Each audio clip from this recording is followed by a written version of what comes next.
രാമരാജ്യമാണ് app സർക്കാരിന്റെ പ്രചോദനം എന്നുകൂടി കെജ്രിവാൾ പറഞ്ഞു വെച്ചു. മറ്റൊരു പ്രതിപക്ഷ നേതാവായ ബീഹാർ മുഖ്യമന്ത്രി നിതീഷ് കുമാർ ശ്രീരാമന്റെ പേരിൽ ഒരു മെഡിക്കൽ കോളേജ് തന്നെ ഉദ്ഘാടനം ചെയ്തു.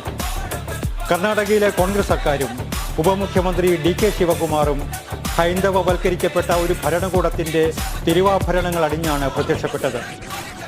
കേരളത്തിലെയും തമിഴ്നാട്ടിലെയും സർക്കാരുകൾ മാത്രമാണ് സെക്യുലർ നിലപാട് ഒരുവിധ കലർപ്പില്ലാതെയും പ്രഖ്യാപിച്ച് നിവർന്നു നിന്നത്.